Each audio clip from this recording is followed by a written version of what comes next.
రఘుపతి వెంకటరత్నం నాయుడు గొప్ప సంఘ సంస్కర్త అని కాపు నాయకులు బసవ ప్రభాకర్ రావు, చిట్నేడి శ్రీనివాస్ పేర్కొన్నారు. తెలుగు జాతి సదా స్మరించుకోదగిన వ్యక్తి రఘుపతి వెంకటరత్నం నాయుడు అని కాపు నాయకులు బసవ ప్రభాకర్ రావు, చిట్నేడి శ్రీనివాస్ పేర్కొన్నారు.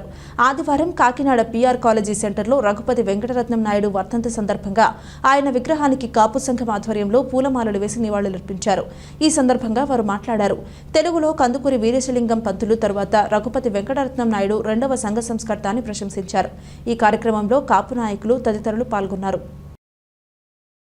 రఘుపతి వెంకటరత్నం గారి వర్ధంతి సందర్భంగా ఈరోజు వచ్చాయనికి మన ఇక్కడ engineering college university vice chancellor అయినటువంటి అల్లం అప్పారావు ఇక్కడ విగ్రహాన్ని నిర్మించడం, దాన్ని మనకు చాలా అనుకూలంగా ఇక్కడ ప్రతి పుట్టినరోజు వర్ధంతి కూడా చేసుకోవడం జరుగుతుంది.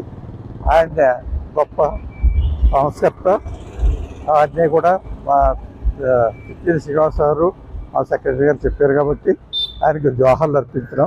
రఘుపతి వెంకటరత్నం నాయుడు గారు అంటే 1862 సంవత్సరంలో మచిలీపట్నంలో అప్పలనాయుడు గారు, శేషమ్మ దంపతులు పుట్టినటువంటి రఘుపతి వెంకటరత్నం నాయుడు గారు మరి ఉన్నత విద్య చదువుకుని మద్రాసు యూనివర్సిటీకి వైస్ ఛాన్సలర్గా పనిచేయటం, అట్లాగే వీరికి మన కాకినాడతో ఉన్న అనుబంధం ఏంటంటే 1904 సంవత్సరంలో మరి కాకినాడ నగరంలో పిఆర్ కళాశాలకి ప్రిన్సిపల్గా రావడం, అలాగే కాకినాడ నగరంలో ఉన్నటువంటి మహిళలకి మరి విద్యా అవకాశాలు కల్పించడానికి 1911లో మరి విద్యా అవకాశాలు కల్పించడం జరిగింది.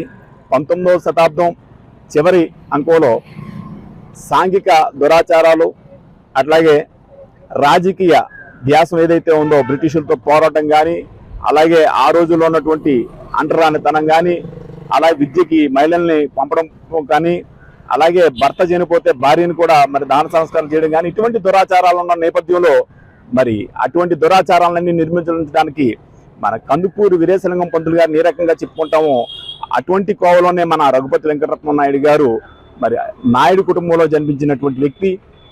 రఘుపతి వెంకటరత్నం నాయుడు గారు కూడా అటువంటి భావాలనే కలిగి మరి అటువంటి సంఘ సంస్కర్తలన్నింటినీ మరి తీసుకొచ్చిన మరి వ్యక్తి.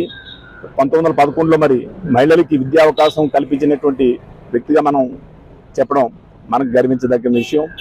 అలాగే 1923లో కూడా ఆంధ్ర విశ్వకళా పరిషత్ అనేది ఉమ్మడి మద్రాసు శాసనసభ్యులుగా మరి వీరు ఆమోదించడం, అది ఈరోజు కూడా మనకు ఉంది. అట్లాగే ఈయన కాకినాడ నగరంతో అనుబంధంతో మరి అల్లం అప్పారావు గారు ఆ రోజు వైస్ ఛాన్సలర్ ఆంధ్ర యూనివర్సిటీ మన జేఎన్టీయూ వైస్ ఛాన్సలర్ గారు ఇక్కడ స్థాపించడంతో వీరి యొక్క ఆలోచనల్ని మన భవిష్యత్తు తరాలకు అందించాలనే ఉద్దేశంతో మా బసవ ప్రభాకర్ రావు వారి వర్ధంతిని కానీ అలాగే వారి యొక్క జయంతిని కానీ మరి ఇక్కడ జరుపుకోవడానికి అవకాశం ఉంటుందని అల్లం అప్పారావు గారిని రిక్వెస్ట్ చేయడం, మరి ఇక్కడ ఏర్పాటు చేసుకోవడం కూడా జరిగిందని చెప్పి మీ అందరికీ తెలియజేస్తా ఉన్నాం.